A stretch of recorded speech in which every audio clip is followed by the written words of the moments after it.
2018 Volkswagen Tiguan SE. Rear brake pads and rotors. Need to jack it up, support it properly. Remove your tires, 17 millimeter. And then you need to remove these little plugs. Goes on the calipers right here and here. And you need to get yourself a 7 millimeter Allen and a 1-inch extension. You can use the regular socket on the bottom, but on the top you'll need the 1-inch extension to get past the brake hose. What you want to do is loosen these bolts up, slide pin bolts up, then you want to push them in a little bit and get them out of the bracket.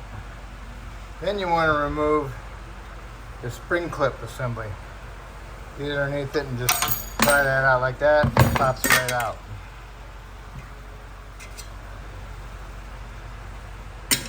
Then you can go ahead and wiggle your caliper off of there.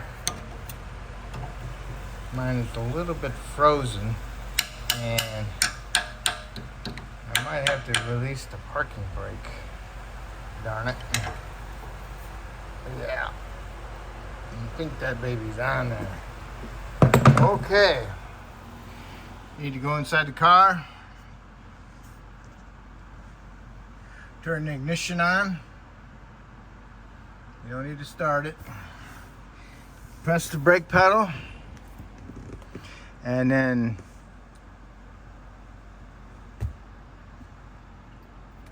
pull your lever up for your brake right here. Put your finger out and lift it up, and the light should turn off, and that will release your brakes in the rear.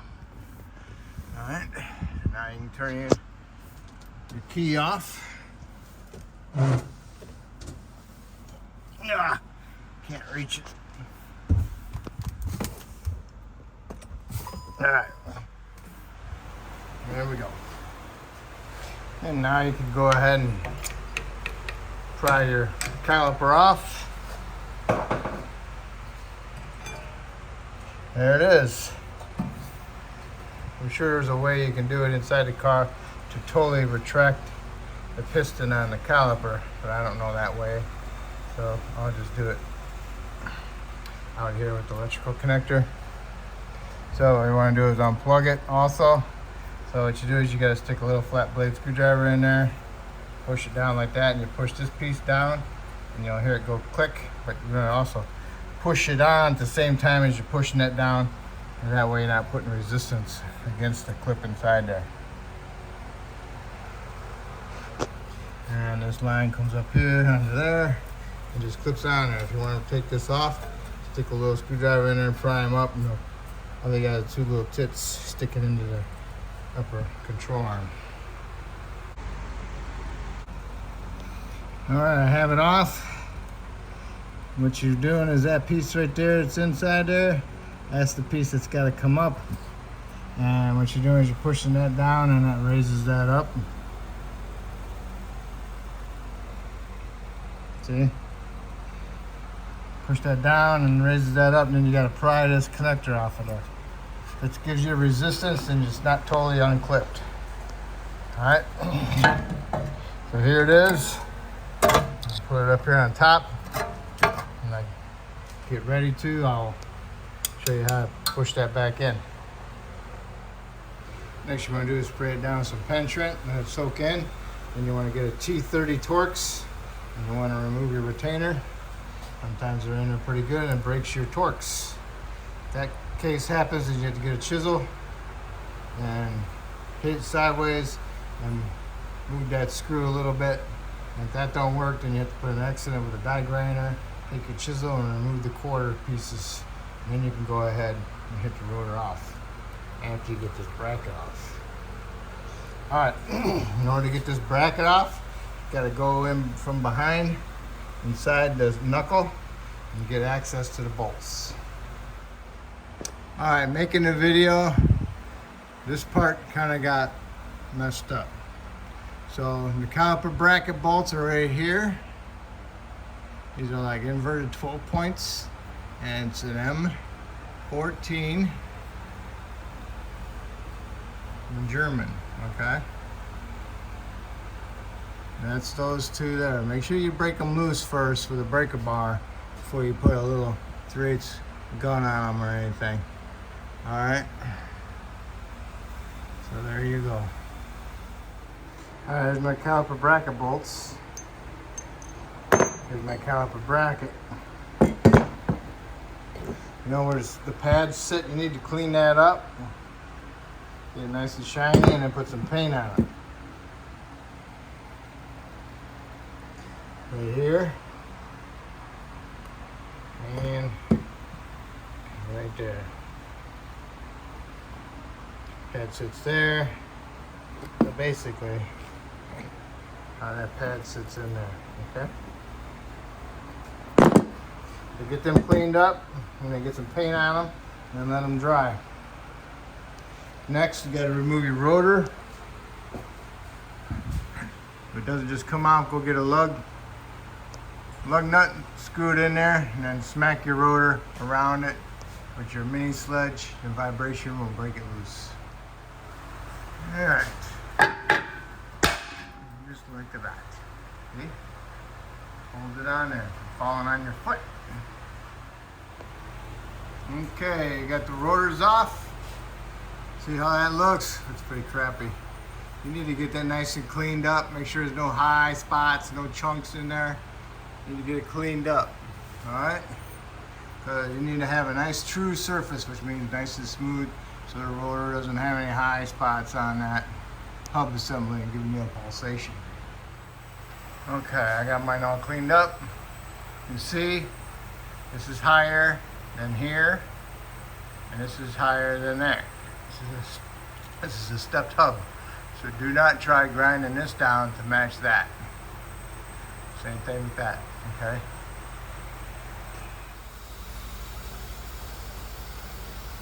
You got your hub clean. Put a fine film of anti-seize on it. Get your rotors, clean them off with some soap and water. Get that shipping oil off of them. Put them on, put your retainer bolt back in there, snug that up. Go ahead and get your caliper bracket. I got mine painted. And then after it dried, I put some brake lube on the surface where the pad sits. I put these in there, snugged the bolts up, and then I torqued them to 110. Spec is 140, but that's quite excessive, I feel. I went 110, which is good. Next, I'm gonna do is get these pistons pushed in. So I need a 12-volt battery and 2 jumper cables, jumper wires, and possibly a big pair of channel locks to squeeze them to go together. And I get this pad out of there. Okay. Inside the caliper plug here, there's 2 terminals. They're just flat spades. I got me 2 jumper wires that the connectors fit right over them. One's insulated, one is not. Okay, be nice to have them both insulated, but at least I have one insulated, so when they do touch with 12 volts inside there, they won't melt each other. So now I got my battery, got some terminals on it to hold my terminals, my jumper wires. So now I got my positive hooked up on this one right here, and I'm going to touch my negative. And at the same time you touch it, you're going to hear the motor make a noise, and you're going to watch the piston to see if it goes in or out. And that'll tell you if you're going the right direction or not.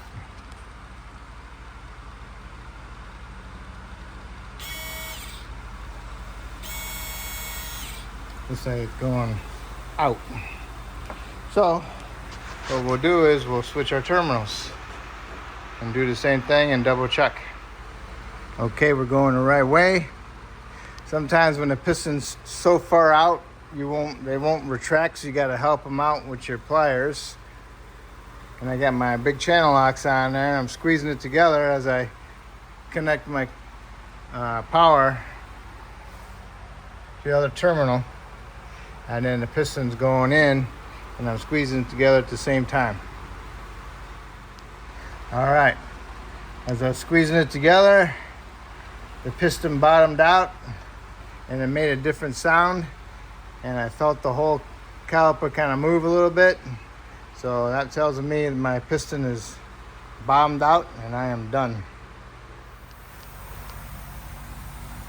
All the way in, looking good. See these? Sometimes you need to have these lined straight up, because sometimes there's a tab on the back side of the pad, and that would line up with that. But on this is flat. The old ones were flat, so not important to me. All right, so now we'll put our pads in there. This is the inner pad, and the outer pad does not have the spring on it. Next, you want to put some lube inside your slide pin holes and clean your slide pins up.